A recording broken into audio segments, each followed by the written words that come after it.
to go through the problem of double tension.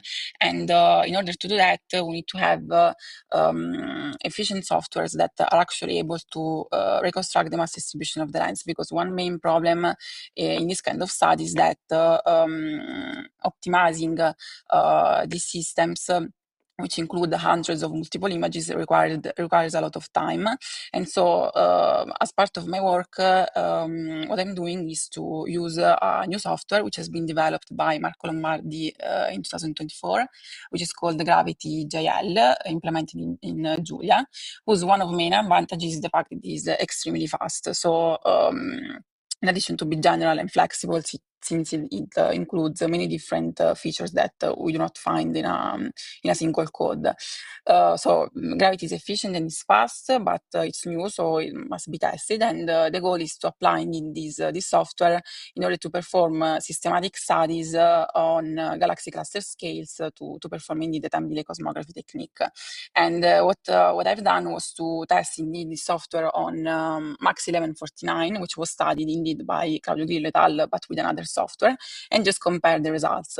So as a first step, what I did was to try to reproduce the study of Grillo et al. 2016, so the one in which they made the blind predictions on SX.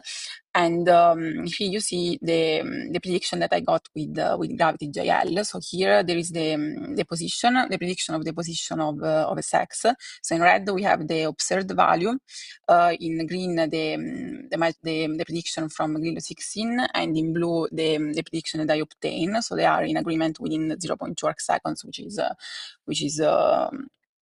fine. And here instead you see the posterior PDF for the time delay between image S1 and SX, which is the one which gives the major constraint or H0, which the one in which we are focusing on.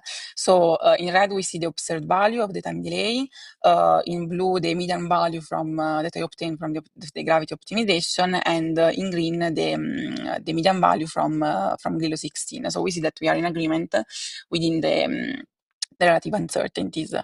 The next step, once we ensured that we were able indeed to reconstruct an accurate and robust mass distribution of the cluster, the next step was to include time delays as constraints and leave the Hubble constant as a free parameter. And this indeed is the posterior PDF that we obtain with Gravity. So this is the median value with the corresponding sigma error, and as you see, I obtain 66.7 with a 5-6% relative error, and this is how this result compares with the one from Galileo 24. So we are again in agreement within the relative uncertainties, and so this study was meant to assess indeed the robustness of Gravity in reproducing this kind of studies, with the aim to apply it on many other systems that we will be able to detect in the near future. Indeed, we know that we are entering in a new era of high quality and high volume data, since these kind of systems will be discovered by Euclid, which is now operating, but also by Roman Space Telescope and Vera Rubin Observatory, which will discover indeed thousands of strongly lensed quasars and supernovae by both galaxies and galaxy clusters. Therefore, we will have a lot of systems that we can use to apply this technique, and we will have a lot of observational constraints also from James Webb Space Telescope, which is increasing by a factor of 100 a factor of 10 the number of constraints. Therefore, having also software which is able to handle this large strong-lensing data set is really important. And Gravity will play a very important role in applying this technique on galaxy cluster scales. And that's it. I'm happy to take questions. Okay, thank you very much for this very beautiful presentation. I think there is a question from the online participants. If someone wants, can ask the question. Yeah, I have one. Hi. I have a question, Narek. Please Can you hear me? Okay, Yes. Georgia, there is something that confused me when you try to do again the supernova revs that are calculation. It seems Yes. that you are trying to do again like a blind uh, um, uh, prediction. But if you know already where it was and when it occurred, uh, why you don't fix the Yeah. parameters of the model to have the precise thing instead Yeah. of trying Yeah. doing it blind again? Yeah, yeah, but indeed we did that as a second step. So the first step, the first thing was to actually assess that gravity was able to reproduce also the blind prediction. So we intentionally didn't want to put SX as a constraint. Then once we were able that we were sure that indeed we could obtain consistent results. We include SX as an additional constraint. So in this, in the second step that I showed you, we are including all the multiple images, so also SX and the measured time delays. So yes, it was intentional to observe if we were able to make the same blind predictions. Just this, but then we use, of course, and in the next models we are still using it. Okay, okay. So you correct the mass Yes. of the lens, I suppose. Okay. Okay. Thank you. Okay. Thank you. Okay. Thank you very much. If there is no more question, we can. Yes. Sorry. I'm sorry. Yes, there is a question from audience. Sorry. That's very interesting. I'm just curious, have you or your colleagues consider using fast radio burst as a lensed object to carry out some of the similar investigation? Not for the moment, not really. No, we are just focusing on the quasars and supernovae. Can you repeat it?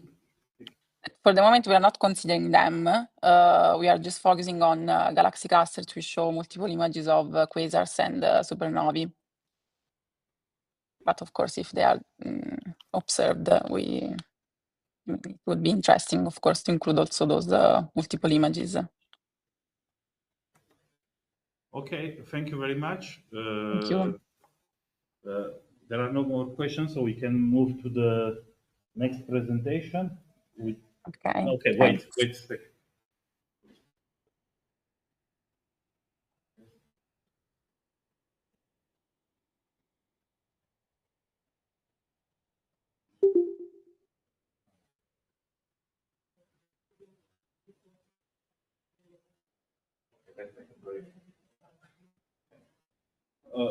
Okay. So for the online participants, we will now have a half an hour break because the next talk should start at 3:30, and Professor Ruffini is in an important meeting. He will come back in half an hour, so we can start with 3:30. Okay.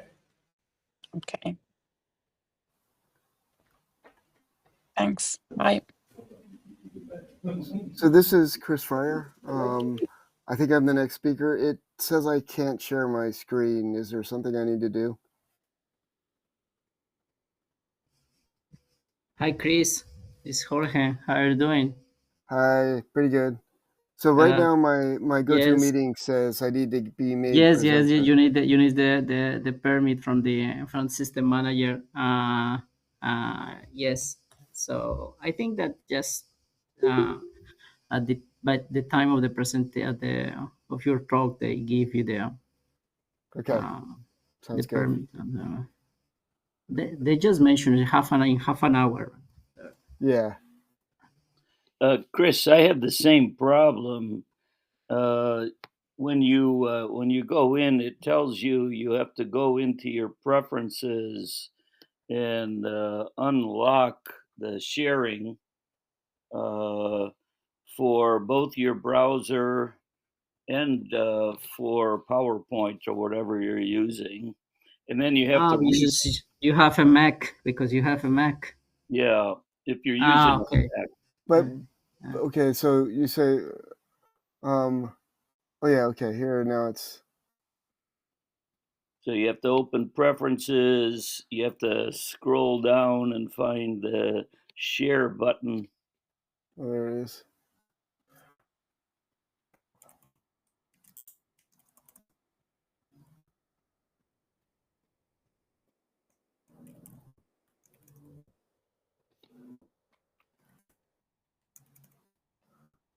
Okay, so I may have a problem in that I'm on travel and I don't know the root password for my travel Mac.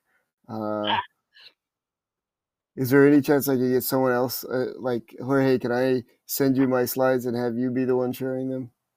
Yeah, you can send the slides to system manager. Let me tell you the email. Yes, Chris, you can send me the slides, and I will share the screen. Then you will say next, and I move the slide. Sounds perfect. Okay, and I'm sending it to, making sure I'm sending it to the right email. System What email? is system.manager@icanet.org. Perfect. Yeah, I see it.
Okay, I sent them an email, but they were big, so I also used this transfer thing where you should get a link to be able to download it if you don't get the email.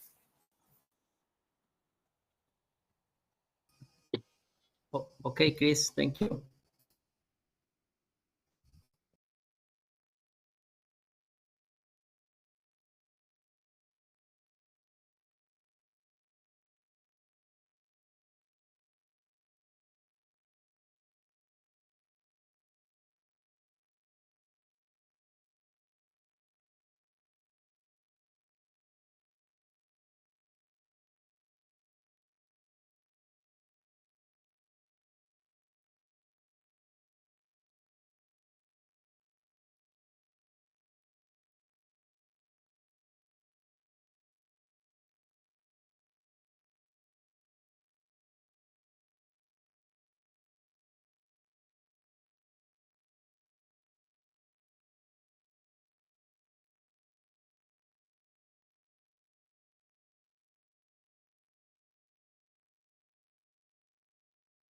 You've got mail.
Abbiamo tutti.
Dov'è?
Possiamo cominciare?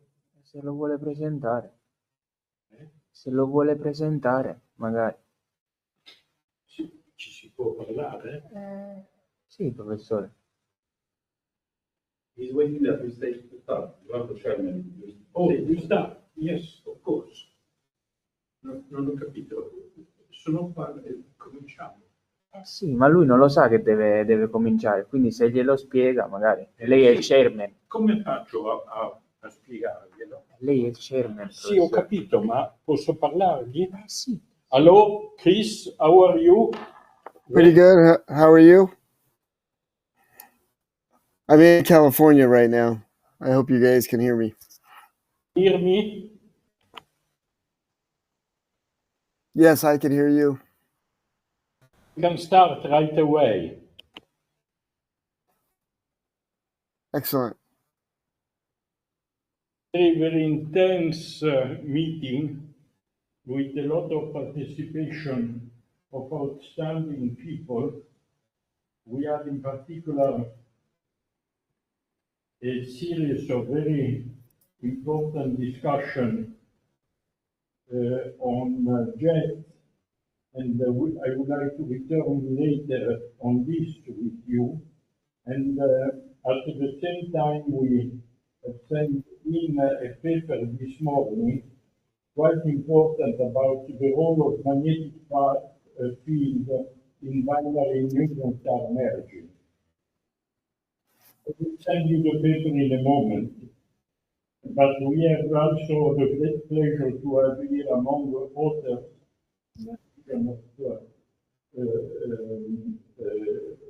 one new, the president of ITRA, also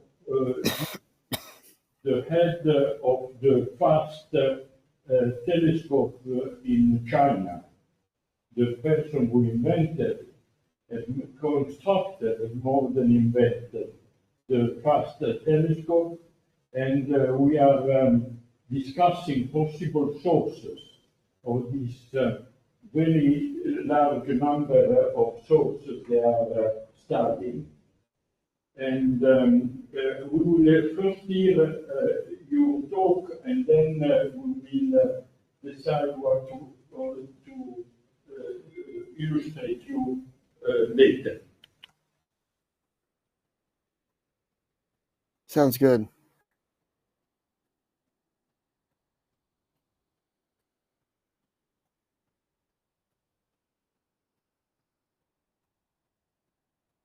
Okay, so I assume I should get started. So I was gonna, the goal of my talk and the reason I put it together was I wanted to look at equations of state and how they affected a lot of astrophysical explosions.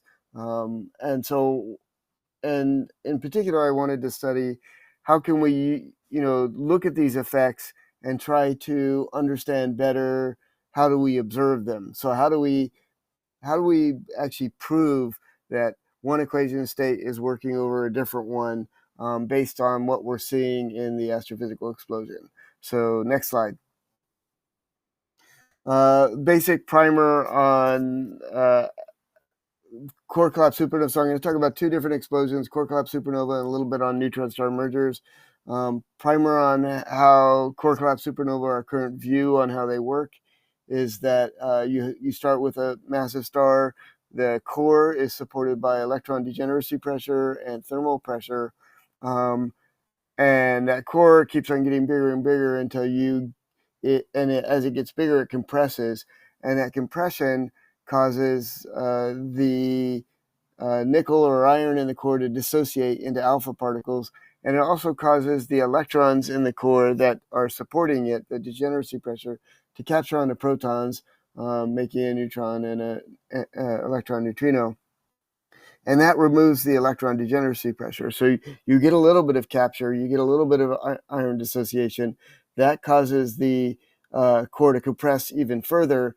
That accelerates the electron capture, accelerates the iron dissociation, and pretty soon you get a runaway collapse where it's falling, the core is just imploding at incredible speeds. So on the right here is a plot of the velocity versus radius during one of these implosions.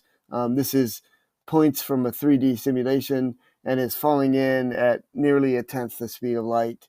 It compresses until it gets to nuclear densities, and then nuclear forces and neutron degeneracy pressure can halt the collapse.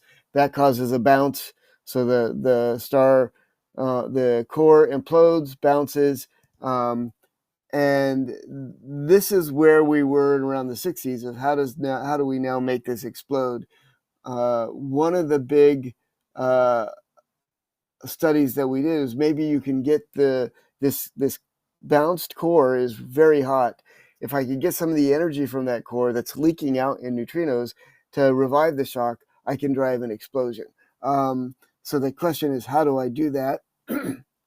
And in the kind of standard picture, there's two different scenarios that we look at for slowly rotating stars. And the first is for low mass stars. So if you would go to the next slide. This is what happens with a low mass star. You end up getting an explosion that occurs more upon just the details of the bounce than anything else. So it is still being driven by this energy from the collapsed core moving outward, but it can explode in one dimension. You don't need a multidimensional simulation to make it explode. The neutrinos coming from the core, there's so little pressure from the outer layers of the star. So this is like a 9 solar mass star or something like this, where the star is fairly diffused beyond the core. So once it collapses, it's fairly easy to revise the shock.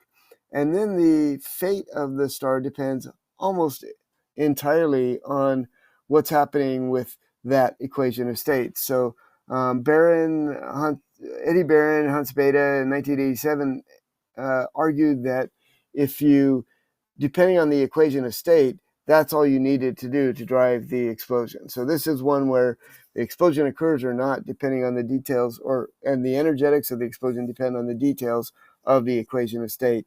And here's these are two models where I'm plotting the lines are each a different mass coordinate, and you're looking at the star as it collapses, bounces, and on the left you see kind of the standard failure where the core collapses. You have the star. It breathes. It moves out and in, but it never actually explodes.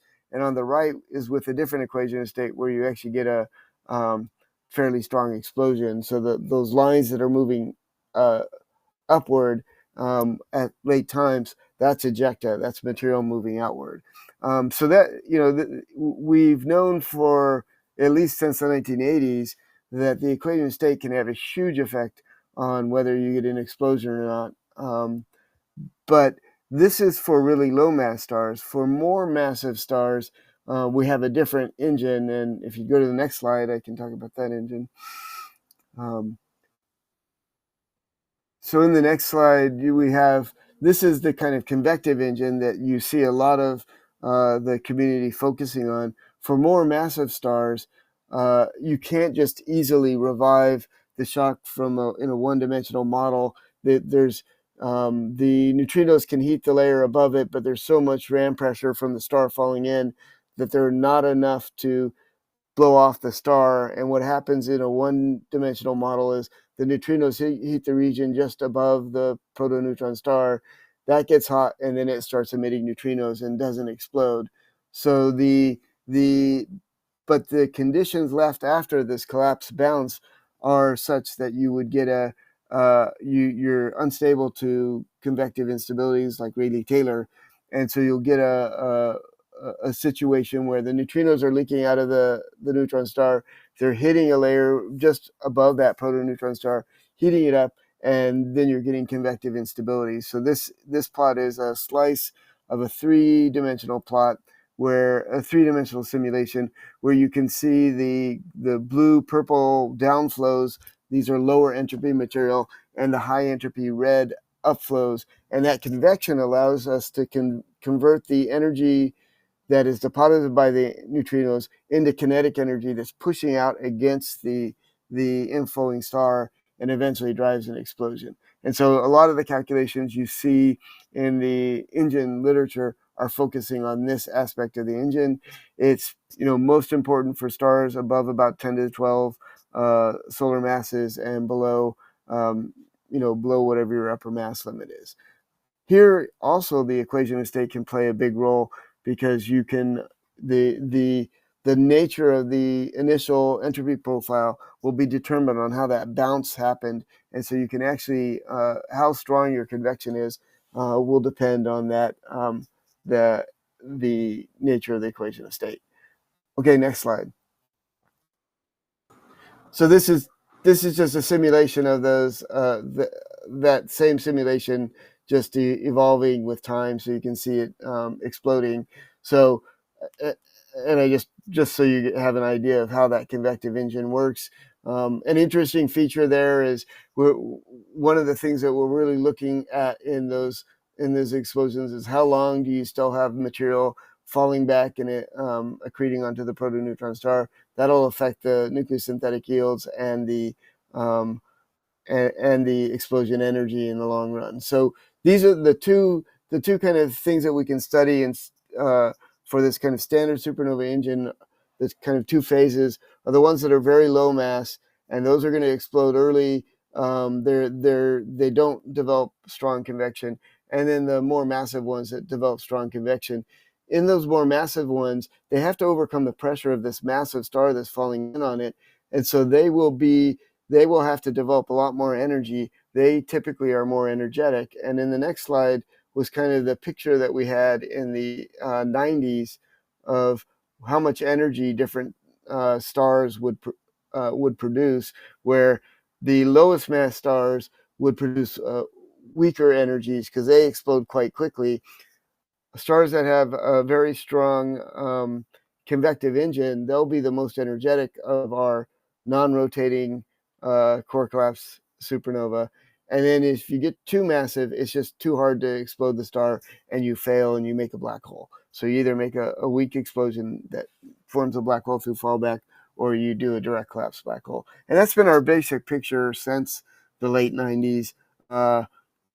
Recent models, I saw a set of recent models by Adam Burrows where he also recovered, and it's not surprising, recovered the fact that the low mass stars are weaker explosions, then you get stronger explosions when you have the convective engine, and then eventually you fail. But the equation of state can play a role in what stars are exploding, what stars are what are the energies of these stars, and some recent results in the next slide by Bottoli et al.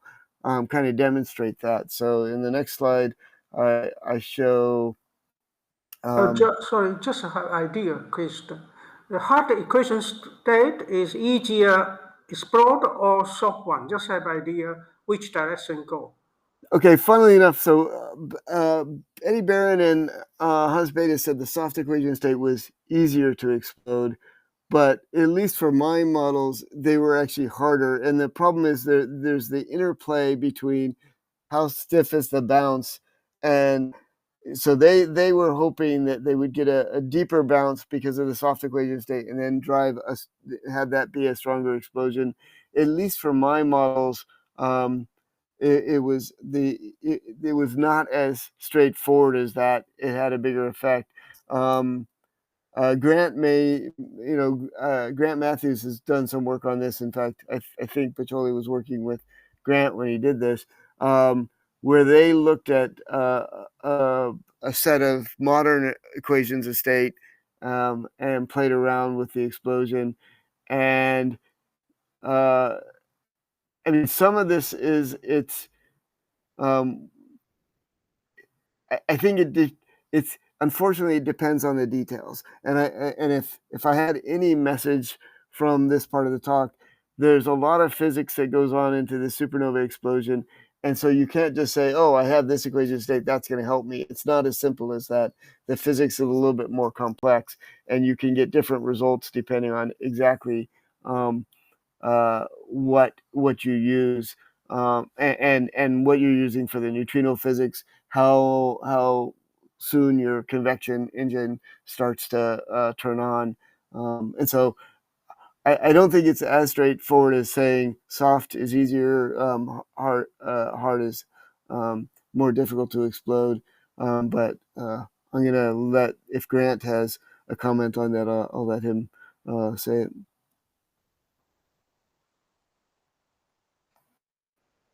Yeah, it doesn't correlate with stiffness or softness. What we found is that the best predictor was the early generation of entropy in the collapse, but that's a subject for a whole nother talk.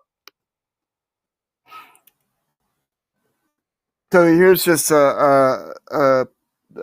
this figure here is some simulations that Grant and Bottoli did working with Grant, I believe, looking at different equation states and different masses of stars. And you do see this kind of dichotomy where the really low mass stars, the explosion energy is much weaker. In that left plot, the bottom is their an energy diagnostic, and they've multiplied it by a factor of 5 just so that they can put it on the same plot. So it's the energies are essentially a factor of 5 lower for the low mass star, and they explode. They explode quite quickly. As you go to more massive stars, depending on the equation of state, you get an explosion or not in these. So the equation of state can play a role here. And in the next slide, there's lots of groups working on this, and so looking at the different physics. In the next slide, on the left is a plot where there's people who have been studying the details of the equation of state and how it plays a role in the neutrino physics. So they're looking at the neutrino, detailed neutrino physics.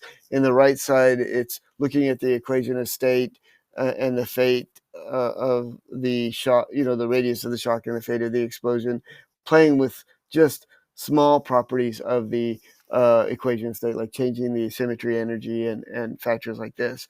And in all of them, you get that there, small changes in the equation of state, or what I would consider relatively modest changes in the equation of state, can change the fate of the explosion fairly strongly. The problem with all of this is that it changes the fate of the explosion, but we have a lot of other physics details that also change the fate of the explosion. So as far as observing, can I say, oh, the equation state is more like, it's more like this or more like that? It's hard to probe with the observations because there's a lot of other physics factors that we have to include. So I guess my message on supernova, and I'll do a summary of my supernova study in the next slide. So if you want to go to the next slide, with supernova, the equation state is definitely very important. We need to think a little bit more, and we may need to do really understand the other uncertainties in the explosion if we want to figure out how to probe the equation of state and actually learn something from it, from observations of supernova. I just added here, there's groups looking at how does the equation of state affect the gravitational waves, the neutrinos. I think if we have, with all those diagnostics, both the energetics of the supernova and the gravitational waves and the neutrinos, I think we have the potential to really probe in a different way than just looking at compact remnant masses or gravitational waves from neutron star mergers, ways to probe the nature of the equation of state. So depending on how I give this talk, I'm either pessimistic on there's a lot of work to get it do this versus well, if we really start to understand all this physics, we can do some interesting science. And it may be that the lower mass, even though the fate doesn't look that different, the lower mass stars might have some interesting probes where we can look at the energetics. So I think we just need to study that in a little bit more detail. Okay, so the next half of my slide, I'm going to move over to some comments that I had on neutron star mergers. And what I wanted to do there was look at, can I, from the, people have often argued you can study whether the neutron star merger produced a black hole versus a neutron star and use that to study the equation state. So not using gravitational waves, use something in the light curve that we see, the kilonova that we see along with it, or the nature of the gamma ray burst, or something like that. Can we use that to actually probe the equation of state for neutron star mergers? So this is just a diagram of the two different, characteristics of if you have a neutron star merger that has a central neutron star versus a central black hole. And there are definitely different properties in these. The question is, are they observable? And in the literature and in a lot of meetings with neutron star mergers, there's often this discussion that, oh, it's really obvious. We can there's a huge number of differences between whether you have a neutron star or a black hole in the core. And I just wanted to go over some of the the discussion on how people came about on this and my concerns, I guess, with that. So a while ago, we had looked at, in the next slide, Andrew Steiner had looked at the equation of state for dense matter, and he parameterized it. So he played around, just made what's happening at the high density, so many, a few to 10 more nuclear densities, and just parameterized how the equation of state behaved. And then he made that parameterized structure and produced a whole bunch of neutron stars and looked and made a plot of if I have an equation state that provides a maximum neutron star mass non-rotating of two solar masses, what is rotation? How does rotation change that mass for this huge parameterized set of equations of state? So this plot is just the range of features you can get for the maximum non-rotating mass versus the how much mass you can gain by having a maximally rotating neutron star. This is important because these in neutron star mergers, you are often producing very fast rotating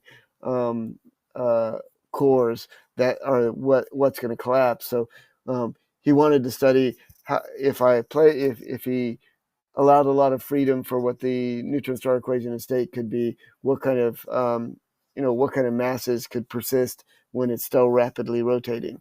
So we can look at those stars and we can then those equations of state, and then in the next slide we can say, okay, now let's look at a set of models, a grid of models for the fate of the merger, where the grid is playing around with the two neutron star masses. So in this case, we used a set of models by Oleg Korobkin and Stefan Rosslag, and so this is a little bit old. I think new models would produce different results, but it's they produced a nice grid where they just varied the masses of those two components, and then we looked at what their merger product was. We looked at Andrew Steiter's equations of state, and we used a set of different properties. So the equation of state where the maximum non-rotating mass is 2.0. So this M0 is the maximum neutron star mass with no rotation. So it's 2.0, 2.2, 2.3 going up. And then we can say, what are the fates? So this, when we did this study, I thought, okay, well, this is how we're going to decide it. If I need a black hole to form a jet, I can just look at, if I measure the masses of the two components, and I had my equation of state, I could just say, oh, well, I only form a black hole if this happens. So this tells me, I can start probing what is the nature of the equation of state. The problem here is we may be able to get a jet even if it forms a neutron star. And so even if there's a jet at a neutron star at the center, you can still form a jet. So that the existence of a jet maybe is harder to, not a sure way of proving whether you have a neutron star or a black hole in the center. So you can't just say from measuring the two component masses and the existence of a jet, you can't use that to probe the equation of state. But that's something we could work on and maybe do better if we really knew the difference between the jet properties and the compact, the dependence of the jet properties on the compact remnant. We might be able to study that. Then with that not working, I thought, okay, well, what else can we learn? And one of the things we learned fairly quickly there when we were looking at all these models, and we said only as a side comment, was that when you have these models, the angular momentum of these models is such that it's lowest in the center of this merged object and highest on the outside. And that made me realize that we actually have a lot of misconceptions in what happens in neutron star mergers. So the next slide is misconception one that I see often part of the confusion in this neutron star merger field. And this is a review by Brian Metzger where he had different fates when you get the merger. There's the fate of, if they're really massive, they'll merge, they'll collapse down to a black hole right away. That was the direct, the models where we had a very quick black hole formation in the previous table. That's one of the fates. The second fate that he had listed out was one where he said, well, initially they're differentially rotating, and if you as they will couple and become solid body rotators, and then he argued that will, as it goes to solid body rotation, that will cause them to collapse to a black hole. That's only true if the rotation is fastest in the center and decreases moving out. If it's actually the other way around, which all of our models say, it will actually, as it goes to solid body rotation, if anything, it becomes more stable. So if it's a neutron star, initially, when it becomes a solid body rotator, it'll stay a neutron star. So this idea of a hypermassive neutron star, I don't know of any merger scenario that can produce it. The other scenario is a supermassive neutron star where there's a material on top that hasn't yet it's not cooled and hasn't lost its outer angular momentum and isn't really pushing down upon the neutron star. So if you just wait and have a viscous time scale to get rid of the angular momentum, then you can collapse down to a black hole. And in the table that I showed in the previous slide, we had black hole formation with delay time. And that delay time was how long did it take this material to lose its angular momentum, fully be part of the neutron star and cause it to collapse to a black hole. So there are scenarios where you can get a neutron star that then collapses to a black hole, but it's not on the timescales of solid body rotation, so losing your differential rotation. It's on the timescales of losing your losing the angular momentum in this. So I would not call it part of the neutron star. It's a torus around the neutron star. As it loses its angular momentum, it becomes part of the neutron star and causes it to collapse to a black hole. The community often calls the torus part of the neutron star, and so there's confusion in the definitions of the literature. So we have some confusion in the literature, in part because I think we didn't really understand what's the nature of the neutron star mergers. So that's misconception one. And this again depends on equation state. Because I suppose if equation is harder, they keep all together. But if equation is softer, they maybe go to a different way. I think getting something with the right differential rotation will be hard, but definitely the nature of the fate will be entirely on the equation of state, right? So how it collapses, when it collapses, that's going to be on the equation of state. So so I think that's something we can study. Okay, next slide. Another thing that concerns me, and there is a way around this, but there's a lot of comments of, oh, when you have this torus, you have your neutron star, it collapses down to a black hole, and then that's going to produce a huge explosion. The problem is that the neutron star, when it's just about to collapse down to a black hole, typically its radius is compact enough that it is beneath, when it forms a black hole, the outer radius of the neutron star is within the innermost stable circular orbit of the black hole it's going to form into. So you're not going to get a lot of energy. If you have really strong magnetic fields, they can change what happens, but without really strong magnetic fields, when you go from a neutron star to a black hole, the initial feature is not some big explosion.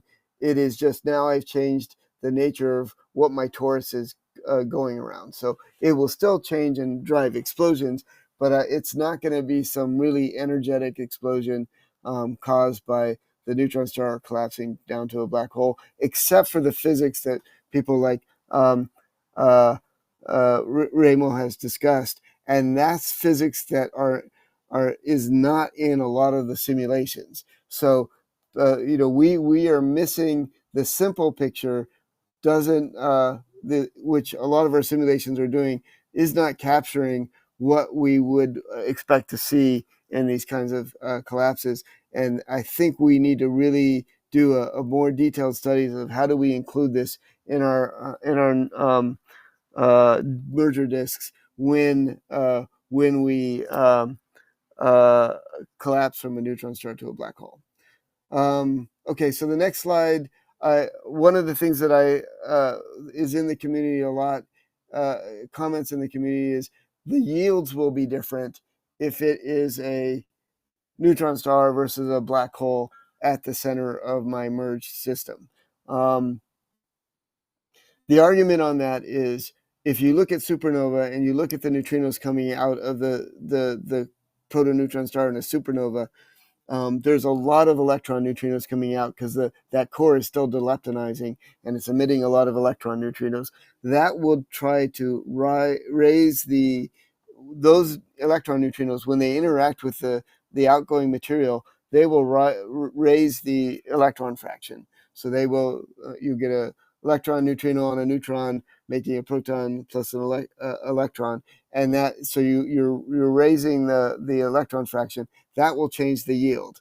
That effect is strong in a supernova because the protoneutron star in a supernova is deleptonizing. In a neutron star merger, the neutrinos are coming. There's a lot more neutrinos just coming from pair annihilation effects. There's actually more anti-electron neutrinos than electron neutrinos. So if you got into a steady state, your electron fraction would end up being less than the 0.5, which is what the supernova neutrinos try to drive it to.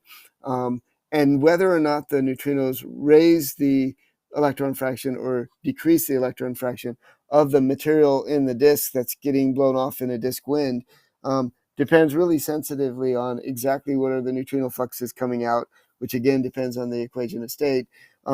They also depend on how close you are to that compact remnant, because there's a lot of neutrinos just coming from the disk itself. So the disk is setting the electron fraction of the ejecta more so than the core itself, except for the innermost ejecta.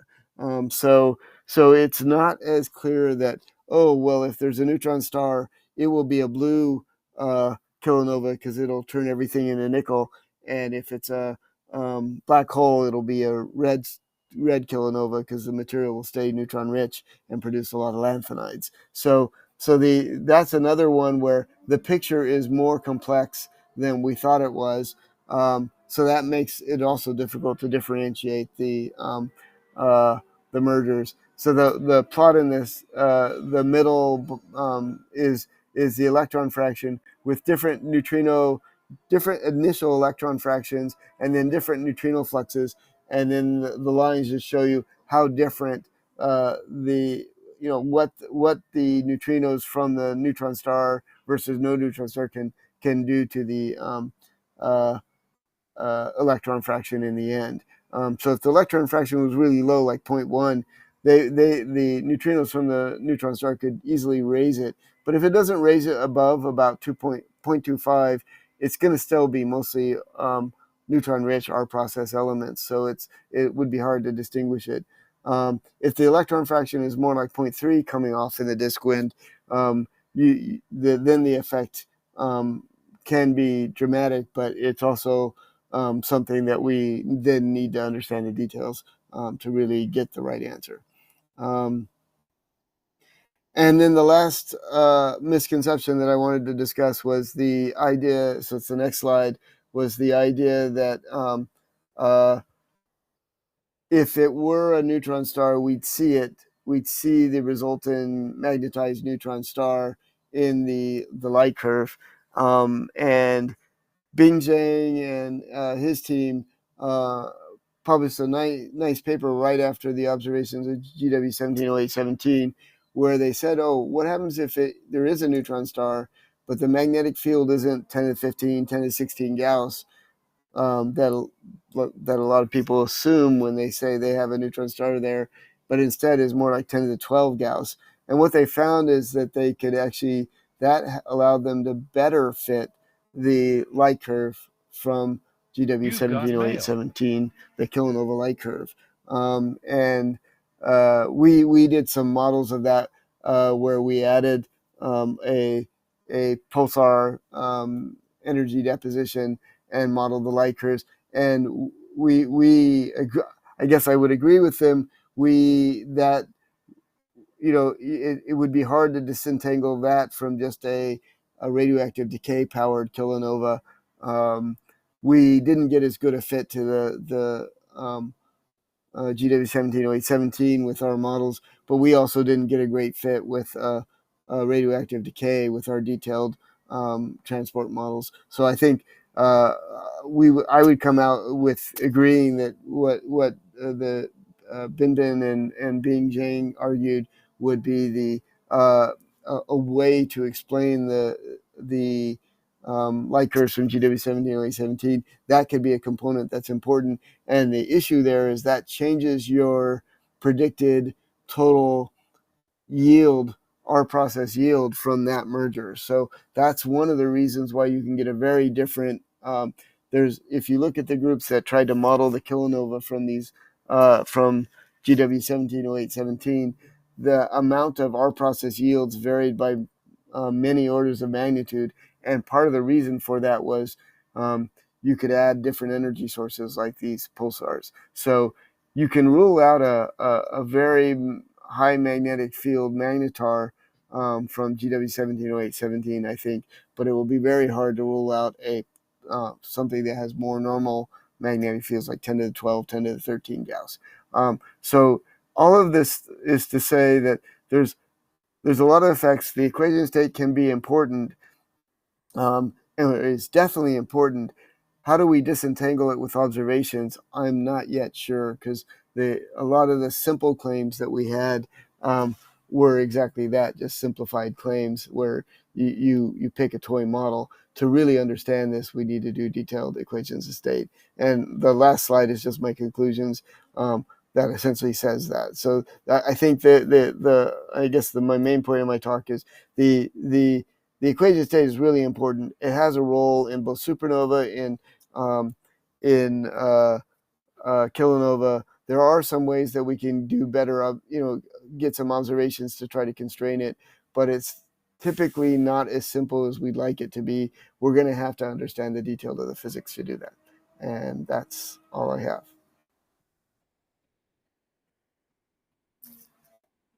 And I have in addition questions. How about magnetic field energy budget to play, what the role they play, this energy budget of the magnetic field in the collapse? Is a significance if this magnetic field is 10 to the 13 Gauss? No, not to the energy budget at 10 to the 13. So I just saw a talk by Elias Mosta, and he was arguing to get a big effect, he needed 10 to the 17 Gauss. So he was, I think you need a very strong magnetic field to have a big effect on the what's happening down there as far as the energy budget. What we were doing with the pulsars is that magnetic field could then tap the rotational energy, but the amount of energy in the magnetic field is not big. Yes. Chris, let's see if there are other questions, and then I have a few. There is anybody to ask some question, but let me tell you, we have so many news on all the topics you have discussed. And I really would like to find a possibility during the month of August to meet somewhere to discuss them. But without waiting the month of August, let me tell something. We just sent it in a paper yesterday. And this paper deals with merging neutron stars, where we assume two neutron stars of 1.19 solar masses. And they merge. We see, of course, we see also a very, very strong emission, which corresponds to what in GRB were the UPE, up to 10 to the 52 world. But then after this, we see the formation of the black hole. Namely, the formation of the black hole follows the very strong E plus E minus emission due to the neutron star merge.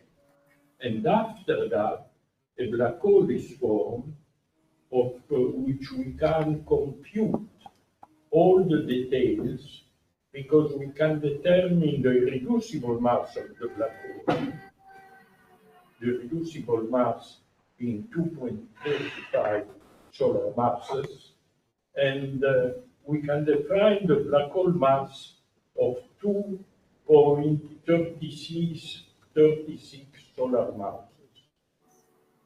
We can be very precise because we can compute the energy loss, rotational energy loss of the black hole due to the J emission, because we have, through the J emission, the possibility not only to explain the J emission, but also to see the rotational energy loss due to the emission of the J radiation, which is beamed with 65 degrees.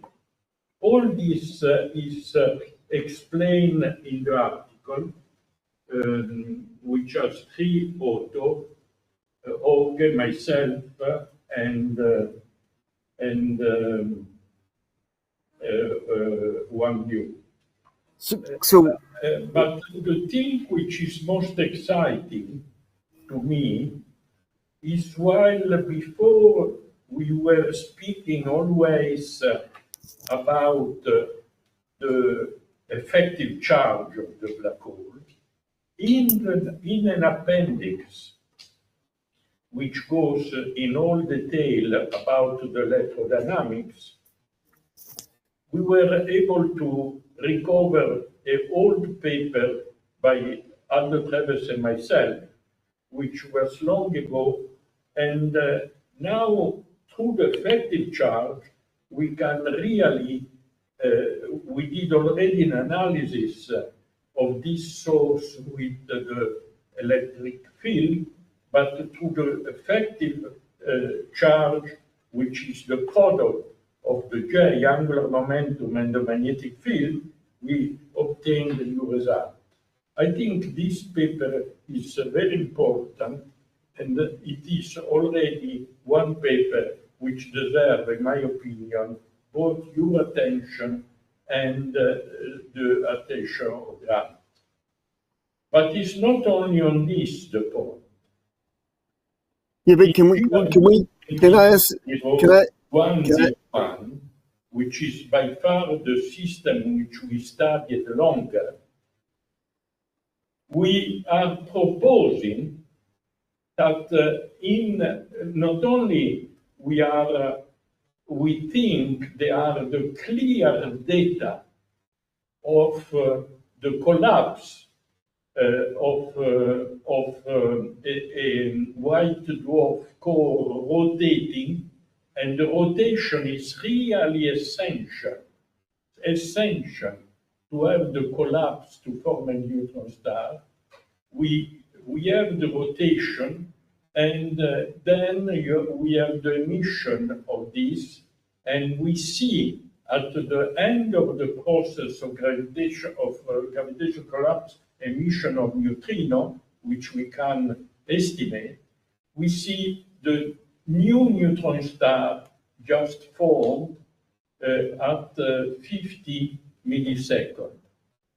And more than this, we see also just after a spin up of this new neutron star to a millisecond, which then end up after many years in the pulsar. But what is the biggest novelty is that, in our opinion, there is a preceding phase to the collapse to a neutron star. Namely, there is a pair supernova which is created by a massive core of 10 solar masses, which has a binary companion, and this binary companion spins up the core to the point that the fission into two components. One component creates a pair supernova, and the other one, the one of the traditional core collapse, forming the neutron star. This thing we are writing up in these days, But let me tell you, the big revolution is that in all these cases, both in the binary neutron star and in the GRB, there is a previous phase which is dominated by very powerful supernova in the case of GRB, and the black hole does not come at the beginning. It happens both in the case of binary neutron star after that a loss of energy, the UP phase has occurred, then by accretion on one of them, you form the black hole. And the same happens in the GRB, namely you have a pre-phase of massive three-body system, which then one lead to the neutron star, and one of the neutron star which originate all this acceleration is the one that by accretion form a black hole. But the black hole comes later, comes only after 10 seconds. What is the birth of the black hole? How many seconds from the first collapse? 7 seconds. Therefore, now we have a temporal evolution of that, and I would like very much to confront all this data with you. Let's see if we can succeed. Okay, so there's lots there. I have a question on your neutron star collapsed down to a black hole. You have this pair production. How do those pairs get out, or do they get out? Do they then annihilate and deposit their energy, or because you have this messy, even though the neutron star merger is cleaner than maybe other things, it's still kind of dense. So I would have thought that the pairs annihilate before they get too far out. You're speaking now about the binary neutron star, not about the GRB. Yeah, the binary neutron is present in both cases. It's quite simple because the magnetic field, which the original magnetic field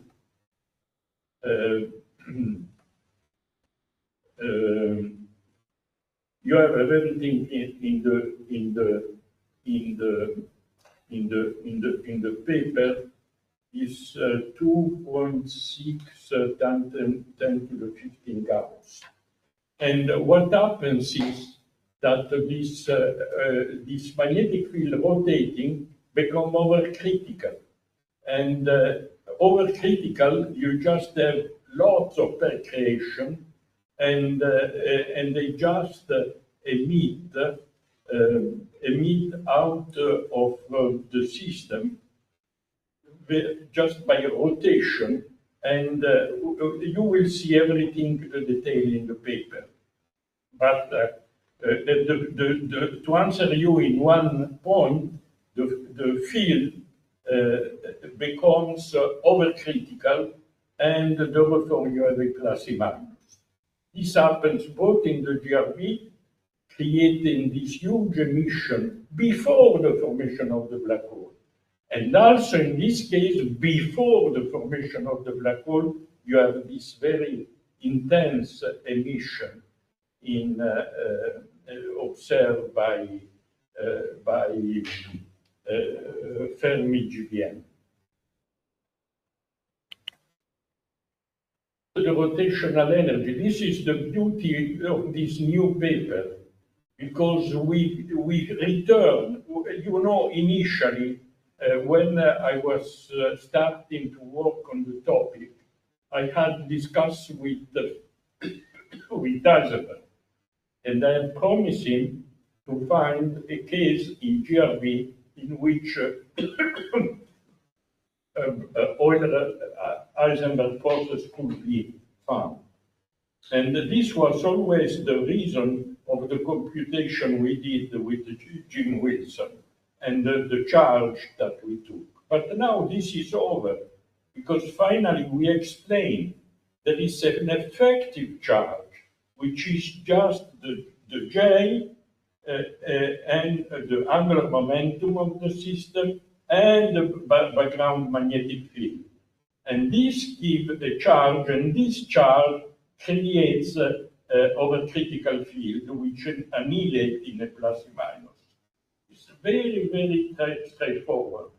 I think this is the real mechanism underlying jets. Have you? Yeah, this sounds very interesting. The black hole comes later, but you cannot do the computation of the black hole if you don't consider the reducible mass. This is the key point. And we could find the irreducible mass only, I was very happy to have found the critical mass on neutron star 3.2 and so forth. But I was even more happy after I have seen the work of recently on the maximum mass of the neutron star, right? 236. Eh? 236, maximum mass, 2.36. Who found the value? The person. The good reader? Eh? No. Yes, from Stanford. He found the maximum mass of the neutron star observation. What is it? And this is the key quantity. Without that quantity, which determines the reducible mass, nobody could determine the mass of the black hole.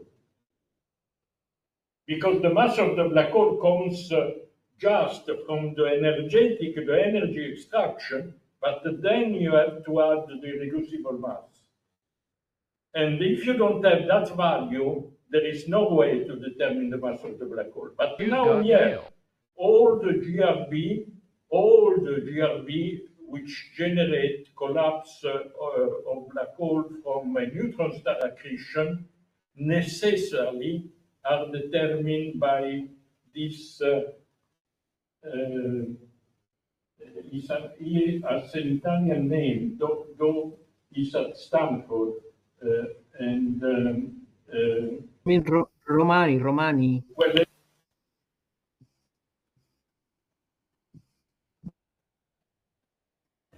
I had found the maximum mass possible of a neutron star, critical mass, but 3.2. But he has found this data. What is the maximum mass of a neutron star observed? And Romani, the Romani limit I include. And now, if you take this Romani limit, you have the data of the reducible mass. And from the extraction energy, namely the total energy minus the rotational energy of black hole minus the irreducible mass, gives you the gel mesh energy which you observe from black holes. And from this data, you can determine the mass of the black hole. The important point, all the black holes in the GRB have all a mass of the order of 2.4 and 2.5, maximum 2.6, but not more than that. And in particular, in this binary neutron star that merge of 1.2 and 1.2, you have the black hole is 2.36. 2.36. And the initial A over M is 0.23, 32. I think you have to look immediately to this paper and appendix, because that is the biggest new. And I think, of course, let me tell you the other thing which is fascinating. The neutrino, we start from a core of 10 solar masses, which is put in rotation by a binary with a period of 4 minutes, 5 minutes. And then this core is spinned up to the point that is split into an 8 solar mass and a 1.5 solar mass companion. The 1.5 solar mass companion, which is at the density, we have all the details we are writing up. I would like to finish in 2 weeks' time to write up all these things and come to see you to discuss all the possibility to make simulation. But we have the framework already. I think it's a question of 2 weeks we write it up. And then I will propose you to make all the simulation, because that is very important. But the better result we have. Are you there? Yeah, this sounds very interesting. So, okay. Can we? Yeah, I can hear you. Can you hear me? It's possible that I have to visit Tucson.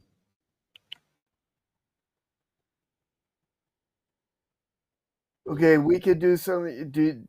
We should plan a visit. So we should figure out how, if you're coming to the Southwest, we should figure out what we can do to either get you up to Los Alamos or have me come down to Tucson. Let's try to do that before the end of August. I think my opinion is that by the beginning of August we have all the questions ready. Is okay? You agree? For the beginning, you agree? You? Yes, we are 3 people working on this. But it's revolutionary because it's no question of detail. I mean, and the fantastic thing is that we see the energy carried out by the neutrino. And I would like very much to go with you to this consideration that you have put about the neutrino coming out and so forth, signature. Because we can see that signature. Because we see precisely the time of the neutrino emission. Let me ask him after how many seconds? The neutrino emission, the peak of the neutrino emission. 7 seconds after May. Yes, we have the first supernova at time t equals 0.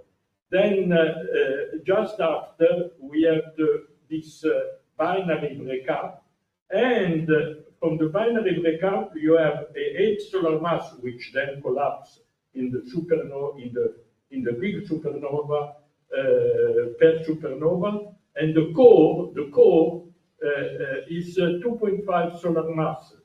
And this is the one emitting the neutrino. And finally, the rotating neutron star is at a period of 40 milliseconds.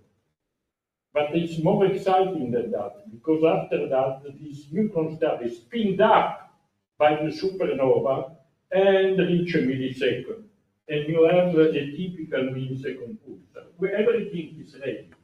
I think by the end of the month, we can program to visit you at the beginning of August, or middle of August, the best time for you. But I think that all the material should be ready by the end of the month. Okay, let me know when you think what your plans are. So my end of August, beginning of September are probably pretty good for me, so we can work things out. We just need to figure out whether we decide that, I come down to Tucson, or you guys, after visiting Tucson, you come up to Los Alamos.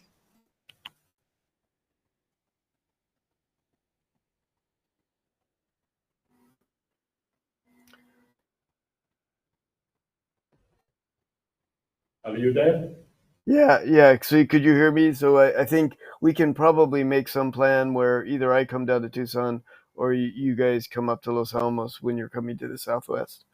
But so, you tell me how is our friend Arnett? Is he okay? I have not talked to him in a while. The last couple of times I was in Tucson, he was not feeling well, so I don't know what his situation is now. Was anything serious? I know his wife was doing very poorly, so that was one of the big things, was his wife was doing poorly. Okay, because I really think I would like to this idea of the splitting of the CO core. I was inspired by his work because we needed a way to start the collapse, and I think we have a mechanism. We have, but it's based on his work, and it would be splendid if we could just consult with him. Okay, but anyway, it's very exciting. I think we have the situation under control. It's completely new science. Needless to say, I invite you to read attentively a noted paper we will send you, which is completely different, because I think we found the dark matter component in a fermion of 300 keV, and we can explain the formation of quasar from this seed dark matter, because we have a seed dark matter at the center of the galaxy, which is 10 to the 6 solar masses, which was considered erroneously a black hole. Indeed, it's not a black hole, but it's a consistent, self-gravitating system of fermions of 300 keV. And this is, I don't know what is more exciting, because they're both exciting, but you can see the paper of Ruffini, we will send you, and Vereshchagin. And then a paper very, very important is coming out with Wang Yu, because we are explaining quasars for the first time. And we could not explain quasar without dark matter. Okay, this is the key message, but we will focus on the GRP and supernova in around 15th or 16th, 17th of August. We try to go first to Stanford and then come to see you. This sounds good. So yeah, if we want to, we need to talk to Dave if we want to meet with Dave in Tucson to see if it's okay with him, so we can work around Dave's schedule. It will be. I have to go to Tucson for another reason, but to see him, it gives me always an enormous joy. And I'm sure that it will be also grateful for him to see us and to discuss all these beautiful things. This all sounds excellent. Thanks. Let's talk, and let's plan to meet sometime 16th. But I don't know. I have to look at the calendar.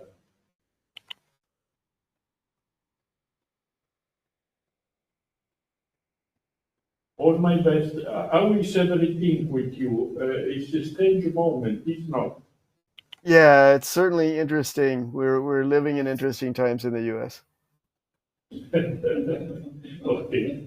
I think that is very nice because I am sure that you know the meaning of interesting given by Wigner, and Wigner was copied that meaning from somebody else, and Wheeler also was a student of this somebody else, and I will tell you everything when I visit you. Interesting. All my best. Bye. Okay, thanks. See you. Hopefully, I'll see you in August. Okay. Bye. Bye. I think we made it.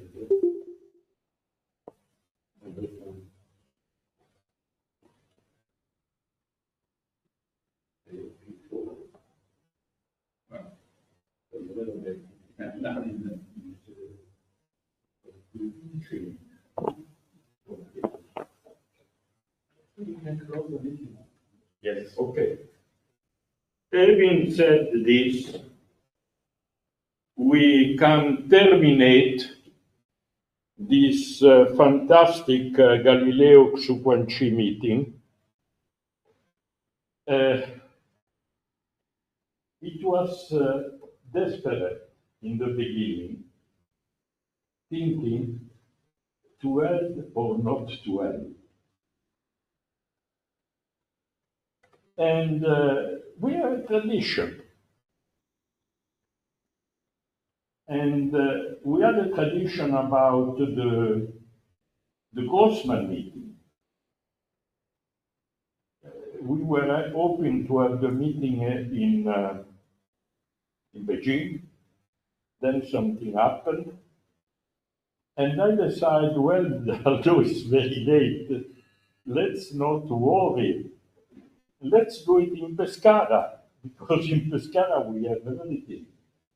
We have the beach, we have the mountain, and we have also the campus, and we have especially, more than anything else, we have ICANN and ICANN. And we have the president of ICANN here and the director of ICANN. Therefore, we decided to go on. Was okay. Was very successful, and with the help of Vereshchagin, we will be able now, we have the last data that I needed to put in my contribution. They arrived finally yesterday, because we have, the only thing missing was the gravitation, the mass of the black hole in this 3GRB. And Rita made a computation, and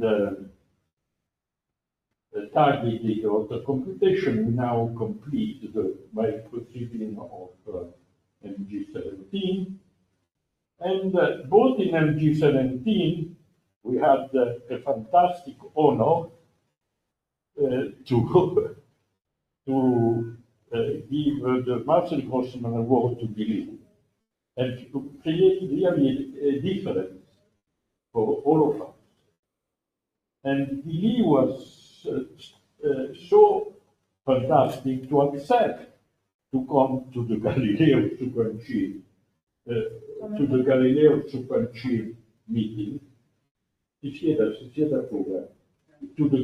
Xu-Guangqi meeting, and to continue this fantastic adventure. Actually, I have this very peculiar student, who is one of the greatest astronomical experts of history. And he told me that Galileo sent to China a telescope in order to look, and he gave evidence that Xu-Guangqi operated or not. I was so excited to do other things that, well, anyway, we have the record of Sigismondi, of the role of Xu-Guangqi really utilizing an instrument of Galileo, a telescope of Galileo. We will see. We will look check this part of his presentation. And the presence of Professor Lee, I want to say a few things. Capisce l'inglese? Allora, vediamo un pochettino così lo segue. Il professor Lee è venuto dalla Cina, dove lui ha creato il più grande radiotelescopio al mondo, di 500 metri, e aveva già ricevuto da noi il premio del Marcel Grossman Meeting, e la segretaria le darà un libretto dove questo è detto, così trova la foto. Elisabetta, puoi dargli un award facendogli vedere l'immagine dello strumento cinese, l'immagine del professor Lee. I'm trying to save time, that way she will get informed for your interview. Okay? And therefore the problem was we had Galileo Xu-Guangqi meeting at different level.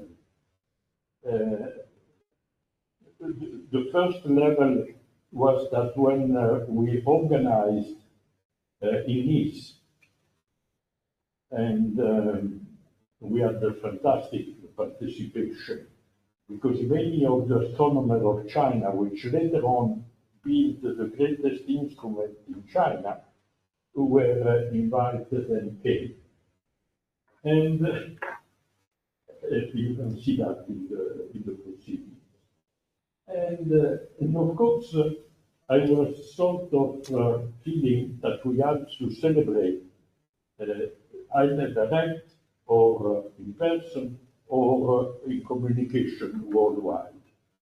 Well, we could not hope more than to attract the attention, really the great attention of Los Alamos Laboratory on our work.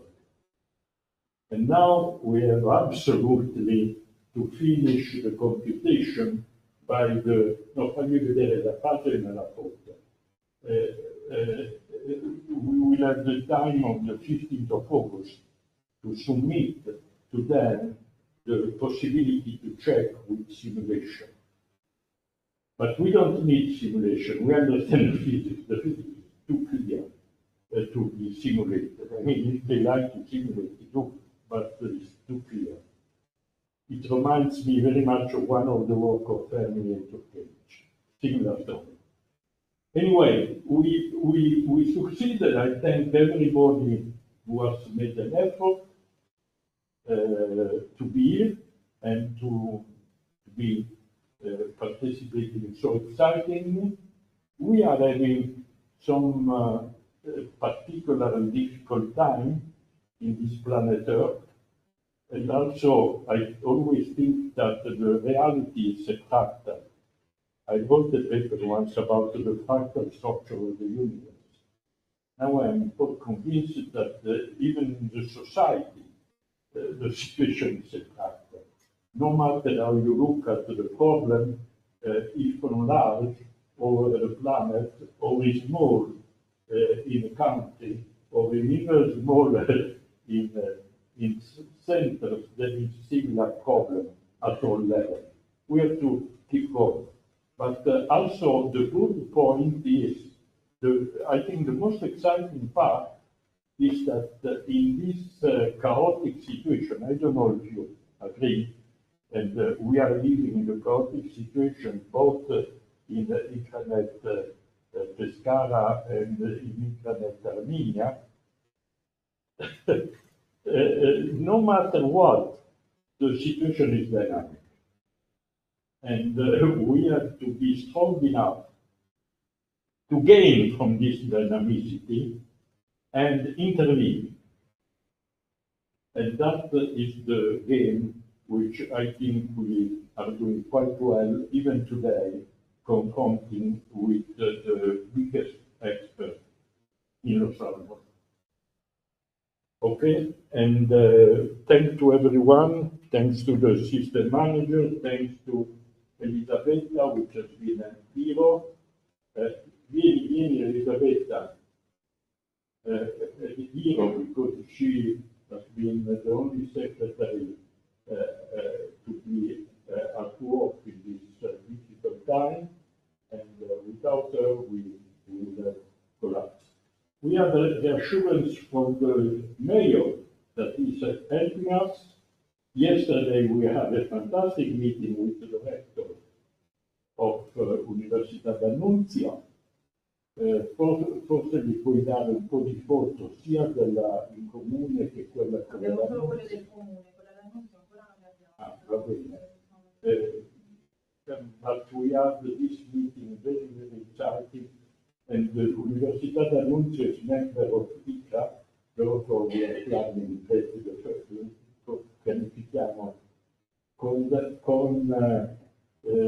I would like to close with the word of D'Annunzio. add my yoga to greater and greater and greater things. Add my yoga. Okay. Good. We need you